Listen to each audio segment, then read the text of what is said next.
کوٹلی آزاد کشمیر سے وقاروالزمان کیانی کی خبر شامل کرتے ہیں۔ کوٹلی کا ذہنی معذور شہری ملک عبدالرحمان غلطی سے بارڈر کراس کر گیا۔ انڈین مہندر سٹی تھانہ پولیس نے گرفتار کر کے حوالات میں بند کر دیا۔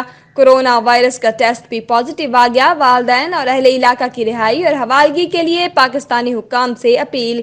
تفصیلات کے مطابق ملک عبدالرحمان ولد عبدالرشید، جس کی عمر تقریباً 28 سال ہے، آزاد کشمیر ضلع کوٹلی تحصیل نکیال فتح پور ٹھکیالہ گاؤں سمٹی سے تعلق رکھتا ہے۔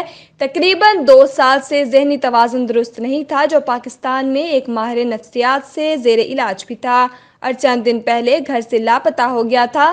سوشل میڈیا کے ذریعے پتہ چلا کہ وہ ذہنی توازن خراب ہونے کی وجہ سے اچانک بالا کوٹ سے بارڈر کراس کر کے بھارتی علاقے میں داخل ہو گیا اور اس وقت مقبوضہ کشمیر کے اندر انڈیا کے مہندر سٹی تھانہ میں بند ہے، جہاں کورونا ٹیسٹ کے بعد قرنطینہ کر دیا گیا ہے۔ اہل خانہ نے حکومت پاکستان جناب وزیر اعظم عمران خان، آرمی چیف پاکستان جناب قمر جاوید باجوہ اور دیگر اعلیٰ حکام بالا سے اپیل کی ہے کہ عبدالرحمان کو واپس لانے میں ہماری مدد کی جائے اور اس کے لیے انتظامات کیے جائیں۔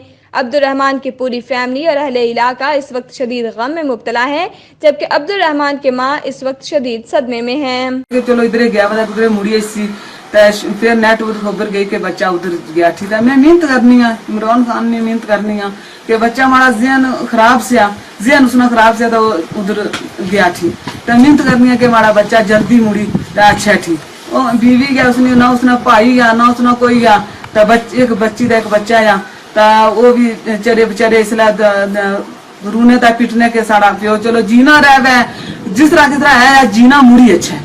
بال بچے نے سیرا اپنی بیوی نے سیرا مڑی اچھا میں محنت کرنی ہے، عرض کرنی ہے، کچھ نہ بنائی سکی کچھ نہ کری سکی۔ بچے نے انتظار میں رہ گیا کہ ہمارا بچہ ٹھیک ہو سی، بچے نے ذہن خراب زیادہ بچہ گیا ٹھیک تو میں تو عرض کرنی ہے، سارے اگے عرض کرنی ہے کہ ہمارا بچہ واپس مڑی دا اچھا ٹھیک۔